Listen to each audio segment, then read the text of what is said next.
Bonjour, bonjour, bienvenue sur le plateau de Batijournal TV. Nous sommes à Batimat 2019 et nous allons parler cet après-midi de forêt, de plantation de forêt et de Douglas. Avec moi pour en parler, Monsieur Tancred Neveu, bonjour. Bonjour. Vous êtes directeur délégué de Plantons pour l'avenir et en quelques mots, qu'est-ce que Plantons pour l'avenir?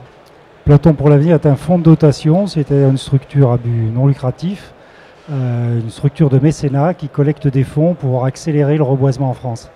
Alors, et on ira un peu plus en détail tout à l'heure. À côté de vous, Monsieur Alain Prévosto, bonjour. Bonjour monsieur, exactement. Vous êtes, vous, directeur commercial de CFBL. Qu'est-ce que CFBL? Tout à fait. Alors CFBL, c'est une coopérative forestière.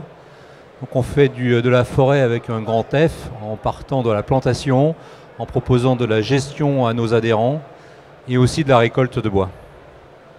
À côté de vous, Monsieur Jean Pifteau, bonjour. Vous êtes, vous, président de Pifteau Bois. Et pareil, une petite présentation de Pifteau Bois avec une plaquette, l'innovation au cœur. Hein. Exactement. Notre métier, c'est de valoriser la forêt qui pousse sur notre territoire à travers des activités de scierie et de valorisation de la forêt et des arbres. Alors, Monsieur Neveu, on va revenir vers vous. Plantons pour l'avenir. C'est quoi ça fonctionne avec le mécénat, hein, c'est ça? Expliquez-nous comment ça fonctionne et de quoi il s'agit exactement. Alors c'est une initiative d'organisation de la filière forestière, hein, dont les coopératives forestières, dont l'association aussi France Douglas, qui fait partie du conseil d'administration de Plantons, qui a réalisé en fait qu'en France, on ne renouvelle pas suffisamment nos forêts. Le reboisement en France, par plantation, est en panne, puisqu'on ne replante que 70 millions d'arbres par an en France pour reconstituer et renouveler nos forêts, alors qu'il faudrait en replanter le double. Donc l'idée, c'était de créer une structure qui incite et qui aide les propriétaires forestiers à reboiser, et une structure qui sollicite la sphère publique, c'est-à-dire les entreprises, la sphère privée, excusez-moi, c'est-à-dire les entreprises via le mécénat, puisque le reboisement dans le cadre d'une gestion durable est reconnu d'intérêt général. Comment ça fonctionne? Je suis une entreprise, hein, X ou Y, je veux participer, je veux faire une action de mécénat, comment je m'y prends? Vous faites un don libre et désintéressé à Plantons pour l'avenir, qui va l'utiliser donc pour ses programmes de reboisement, mais aussi d'éducation et de sensibilisation, voire d'innovation. Et ce don est fait dans le cadre du mécénat, c'est-à-dire qu'il donne droit à un avantage fiscal de 60% sur le montant du don. Donc on a compris, hein, on ne plante pas assez aujourd'hui en France, donc votre action c'est vraiment pour pousser, pour aller à la plantation. Voilà, aider les propriétaires forestiers, les accompagner dans leur acte de reboisement, donc de renouvellement de leurs parcelles, en leur apportant la trésorerie nécessaire pour le faire, et sous forme d'une avance remboursable à taux zéro sur 30 ans. Puisque bien souvent, c'est ça qui bloque les propriétaires forestiers dans leur acte de renouvellement et de reconstitution de leur forêt, c'est qu'ils n'ont pas la trésorerie pour le faire. Alors aujourd'hui, on va se focaliser sur une essence particulière qui est le Douglas. Parlez-nous du Douglas, s'il vous plaît. Alors le Douglas, on connaît bien, nous, CFBL, parce que c'est l'essence qui est vraiment au cœur de notre dispositif dans le Massif central. Et donc on en récolte beaucoup, on est un des plus forts récoltants de Douglas, et on en plante aussi beaucoup. Et c'est une essence qui est complètement, alors qui est originaire de la côte ouest américaine, mais qui s'adapte très bien à nos climats et à notre sol. Aujourd'hui en France, on a à peu près 450 000 hectares de Douglas pour 15 millions d'hectares de bois. Donc vous voyez, c'est une essence qui a encore un avenir important. Il y a encore des surfaces effectivement qui peuvent être, je dirais, plantées en Douglas. Elle est elle est résistante effectivement à pas mal de climats différents, et notamment c'est une essence qui se comporte plutôt bien sur ce changement climatique. Elle est effectivement plus tolérante que d'autres qui sont autochtones. Et si on veut effectivement conserver une ressource forestière, il faut aussi qu'on cherche des essences qui puissent effectivement s'adapter au changement climatique. Le Douglas en fait partie en termes de résineux. Le Douglas fait partie de ces essences. Le Douglas, c'est un arbre qui est arrivé en France à quel moment et pourquoi est-il arrivé à ce moment Les premiers sont arrivés il y a 150 ans. Ils venaient, c'était les premiers voyageurs qui allaient effectivement aux US, et puis ils ont vu cet arbre tellement magnifique qu'ils se sont dit, parce que c'est un très bel arbre, ils se sont dit il faut qu'on essaye, il faut qu'on en ramène. Et effectivement, il était introduit sur des surfaces très modestes, mais il a eu une croissance intéressante. Il a eu un profil intéressant parce que c'est un arbre qui pousse droit, il s'adapte à beaucoup de stations. Et donc dans les années 70, on s'est dit c'est l'essence qu'il faut effectivement développer dans le Massif central parce qu'on avait des besoins de reboiser des anciennes landes, des choses comme ça. Et il a effectivement pris petit à petit une importance. Et aujourd'hui, on commence à récolter les peuplements plantés dans les années 60. Voilà. Donc on a un cycle qui commence effectivement à rentrer en production. Voilà. Et l'idée aujourd'hui, notamment avec l'aide de Plantons pour l'avenir, c'est de replanter des surfaces en Douglas. Et pas seulement dans le Massif central. Alors, c'est de pouvoir effectivement reconstituer les peuplements qu'on exploite. La forêt, ça pousse pas tout seul.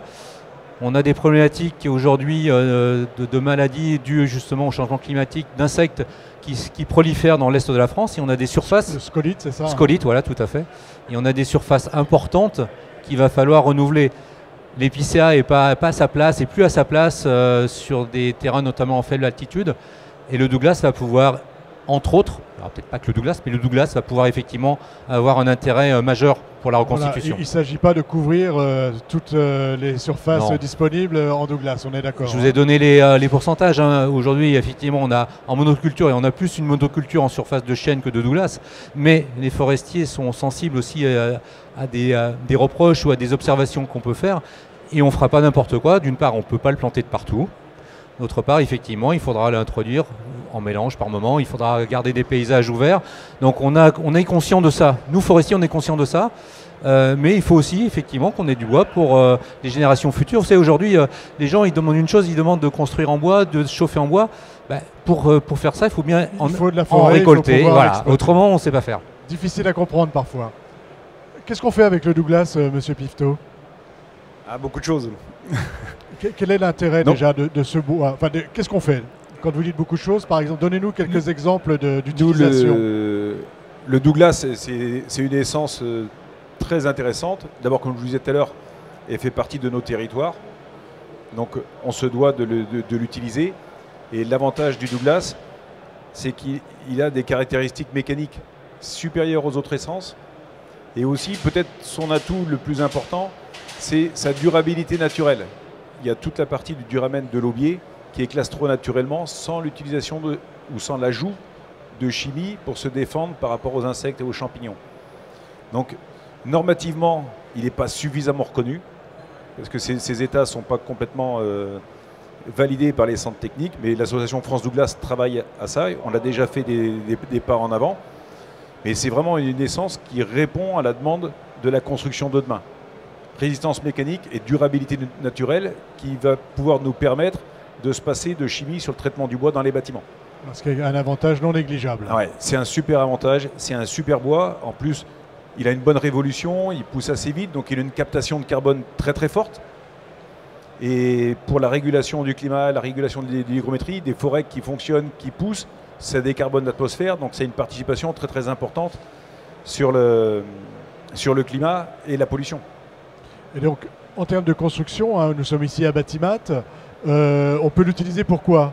On l'utilise pour la structure, on l'utilise pour faire des panneaux de CLT, on l'utilise pour du bardage? Sur des emplois qui demandent plutôt des qualités d'aspect qui sont de la lame de terrasse et des bardages, des revêtements. Ça représente peut-être 25 à 30% de son utilisation. Et les 70% restants sont vraiment sur les éléments de structure où chez Pifto Bois, on produit du lamellé collé, du CLT.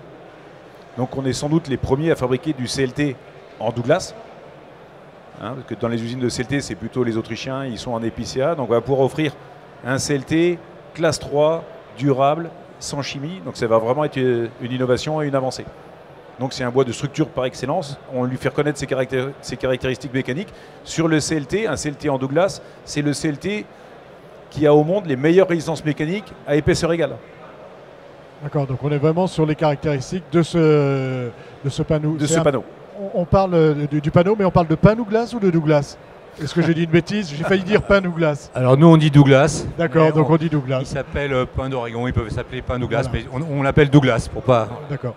On en plante combien aujourd'hui dans votre région? Sur le massif, sur la France, on doit être un peu moins de 10 millions de plants.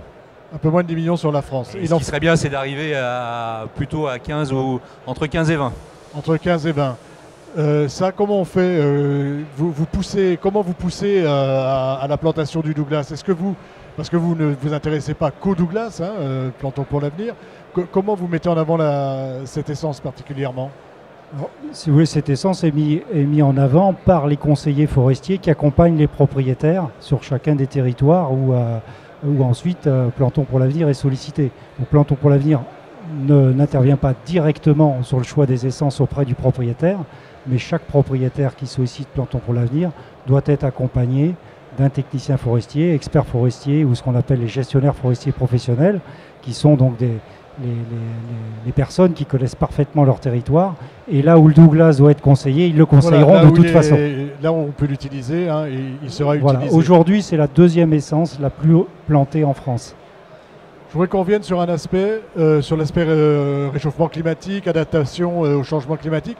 Pourquoi on a fait des études là-dessus? En quoi il vous semble plus adapté, enfin pas plus adapté, en quoi il va mieux s'adapter? Le Douglas a un intérêt important, c'est qu'il a une aire géographique dans son pays, aux USA, qui est très large.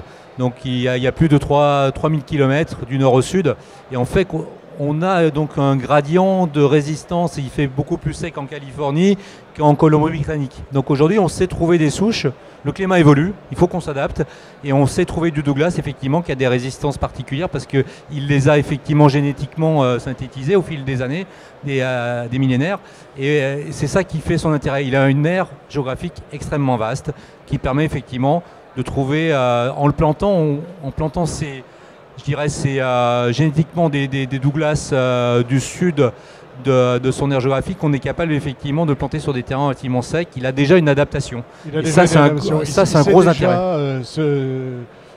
Va s'adapter, tout simplement. Vous vouliez ajouter quelque chose là-dessus? Oui. Non, mais c'est vrai que le Douglas, je pense qu'il a vraiment beaucoup d'avenir parce que, comme tu viens de le souligner, il répond. Je vais vous demander d'approcher un tout petit peu votre micro. Il a la capacité de supporter des écarts climatiques importants.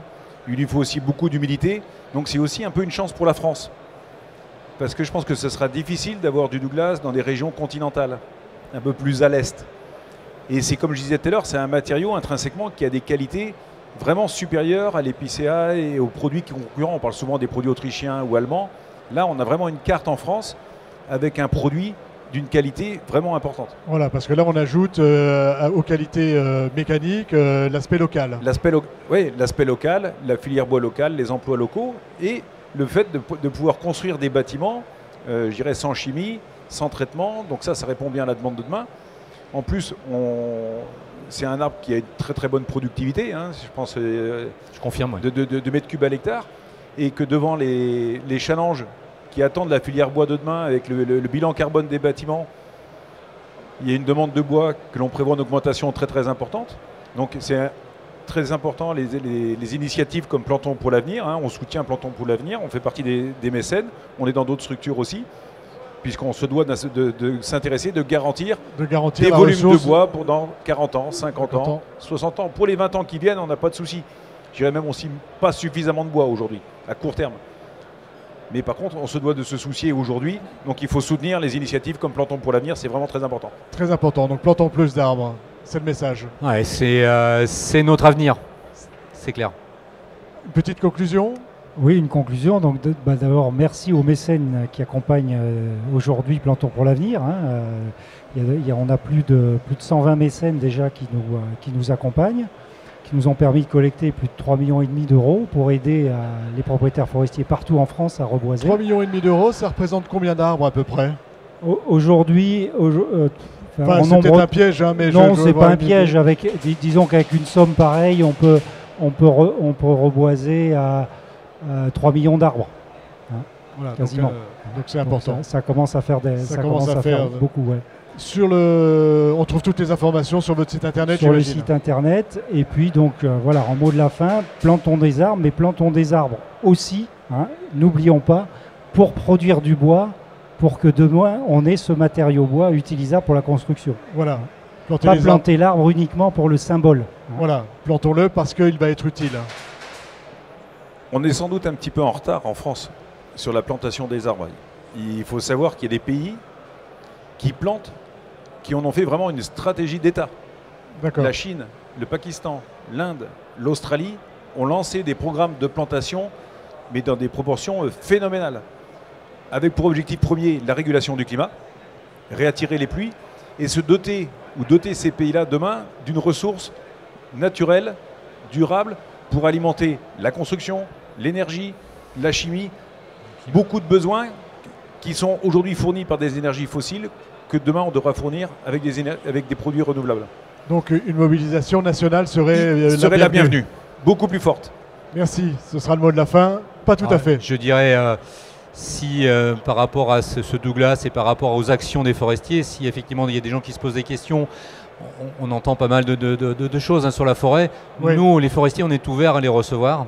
Et allez leur montrer ce qu'on fait, ce que vous faites. Dans l'industrie, à l'implantation, dans la gestion des peuplements. On ne se cache pas pour travailler et c'est avec plaisir qu'on pourra leur expliquer ce qu'on fait et d'avoir un dialogue. Qui passe sur la forêt et sur la plantation et autant aller voir ce qui se passe dans la vraie vie. Ouais. Merci messieurs d'être venus nous voir sur le plateau de Batijournal TV. C'est donc une émission à retrouver sur notre site internet comme toutes les émissions que nous tournons ici à Batimat 2019 et puis une émission aussi à retrouver sur le site de notre partenaire France Bois Forêt. Merci à vous. Merci d'être venu jusque-là.